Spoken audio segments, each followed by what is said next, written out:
Hello, hello, hello. So, I figure while I'm in here in my kitchen, ta-da, I'm going to talk about the fact that I just watched The Batman with Robert Pattinson. And first and foremost, what I'm going to say is, I am sorry, Robert Pattinson. I initially thought that you were going to be a terrible Batman. Mainly because I've seen you in things and you are a great actor. However, I did not see you as the Batman. I was mistaken. You were great. You played Batman. Who is better? Let's be honest. I didn't really like Christian Bale's Batman. I didn't like the voice. Ben Affleck. Michael Keaton is the best, but he definitely did it more cartoony. For a serious Batman, I've seen George Clooney, I've seen Val Kilmer. I'm gonna say you did the best. And also Eartha Kitt is Catwoman. And then Michelle Pfeiffer was good. But Zoe, you're top tier, girl. You're top tier. This Riddler was terrifying with his mask off. We need to put that mask back on, but kinda I want to see more of it. But every time he starts he does the Rocky check with his lip, he's horrifying. What a good villain. Let's talk about some other things. First and foremost, this movie's long as damn. I watched this halfway on the way to Mexico and halfway on the way back. I was 3 hours. I felt like this movie had more endings than The Hobbit. Okay? Not The Hobbit. Which one is it? The Lord of the Rings, The Return of the King. This movie had endings. Okay? You're like, okay, this is a clown. Oh, okay, this is a clown. Okay. And then the one that it ended on, you're just like, you gonna end on that one? Why don't you end on the two people in the... Okay. I feel like the endings were a little out of order. If I would have done it. So, spoilers. Falcone dying. That's definitely an ender. Catwoman leaving. That's an ender. The Joker meeting the Riddler. That's an ender. Honestly, when he saved everybody after the water, because that's an ender. Also, when did Batman become... And maybe I'm not a fan. I don't really read the comics now.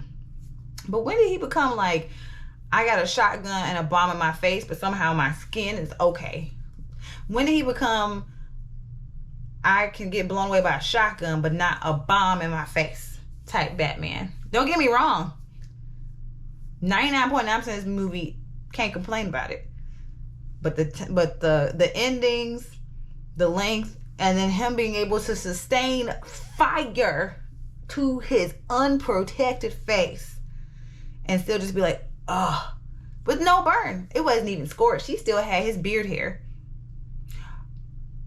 Also, isn't it... So is the eye part not showing... Is it covering his eyebrows? I thought his eye... I don't know. Okay. But let's talk about some other things. By far, this is the... Behind the Dark Knight, which was very pleasing to me, visually. The scene in the Dark Knight where the Joker, Heath Ledger, is hanging out of the truck and they're going underneath that bypass and just centers on him for a little bit. I want that as a still, and I want that framed on my wall. Because that is to me, that's a perfect shot. This one had so many perfect shots. My God. I have to go back and name them all. When he's... Number one, when Bruce Wayne, and this is the half that I can remember, when Bruce Wayne is walking in to meet Falcone, and he's walking, but he's dead in the center and it's following him, but the sides are symmetrical, but it's gloomy. And he's perfectly framed in every shot of that until he meets up with Falcone. I'm like, oh my God, this is beautiful. Oh my, you guys, when the scene where the Penguin is getting chased, first and foremost, my God, the action in this, it's so much. But the scene where Penguin is getting chased, right? And then he puts the jets on the Batmobile, and then that man's car flips, but then you see him walk towards the Penguin upside down. The suspense. I'm on, y'all. I was on the airplane just like, oh my God, this is perfect. I was like, this is such a well shot film, and the action feels real. Like, I remember watching Bad Boys 2 when they flipped that car. When I tell you, my chest was beating, my heart was beating out of my chest at that scene where he was dodging and flipping and flopping those transfer trucks. And then the Penguin was like, ha ha ha, I got you. And then the car just said hello, and it got, and then he just kneeled down and didn't even say nothing. He was like, you know why I'm here. Let me tell you, this movie gave me some more respect. This movie gave me more respect for Batman. I'm just gonna be honest and say that. Just gonna be honest. Another scene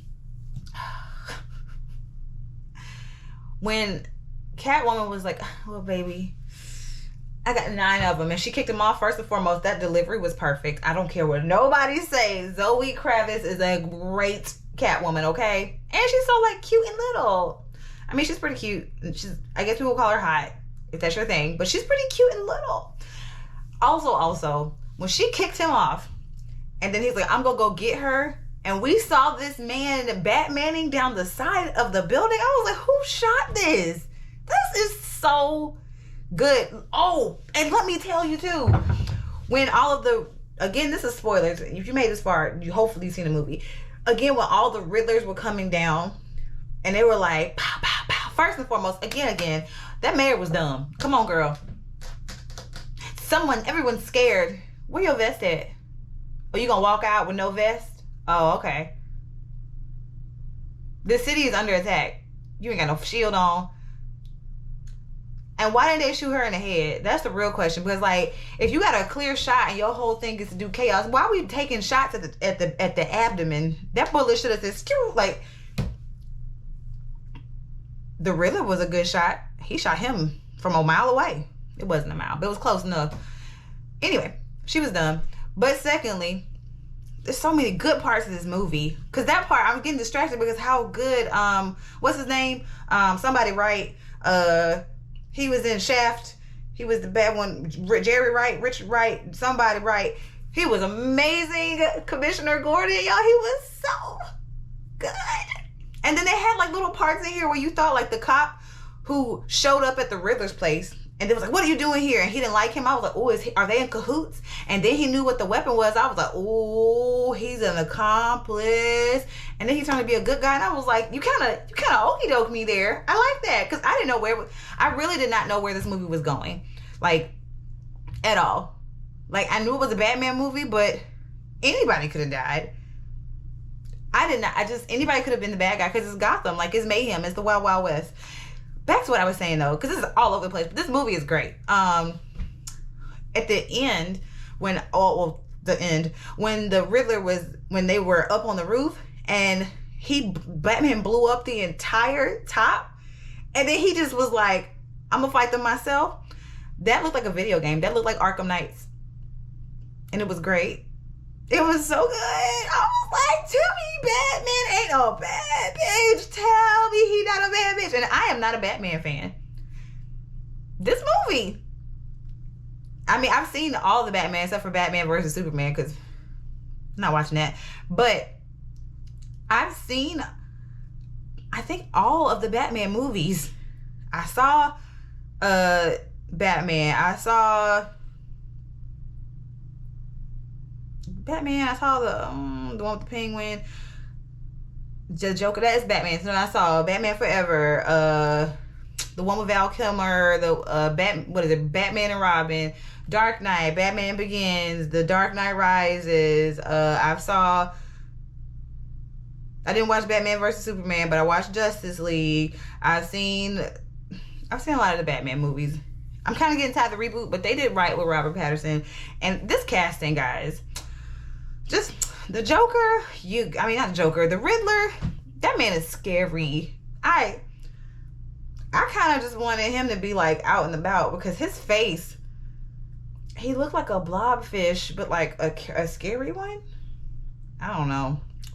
I'm just gonna give this movie 10 chefs. Also, and then the romance between Catwoman and Batman. It's like, it feels real. Like two very dysfunctional people who have dysfunctional ass jobs are coming together and like trying to love each other. As someone who has dealt with many a dysfunction in relationships, it's pretty accurate. And I did kind of want him to go with her, but I didn't want them to stay. But and then the end, like the slight touch, guys. So at first he was a vigilante. This is so good because everyone was afraid of him because he was a vigilante and he was not working with the police, right?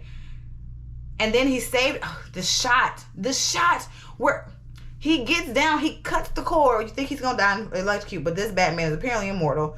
And then he gets out, and then the red flare, and then you see him like reaching, and then he reconnects with the boy. And then the boy comes out, and the mayor's like, all right, I guess. And then you see them all coming out of like the woodworks, like little ants, and they're following him, and it's like a bird's eye. This movie is so well shot, guys. Like, I need to watch it again because I need to take it in. Like, go see it. I know that the movie came out in March and I'm the one that's late, but I wasn't, it was 3 hours. I wasn't going to the movie to see that, but I should have. This was a good movie. It deserves, I think it got like an 85% on Rotten Tomatoes. It deserves it. It's kind of like Prey. Prey was so good.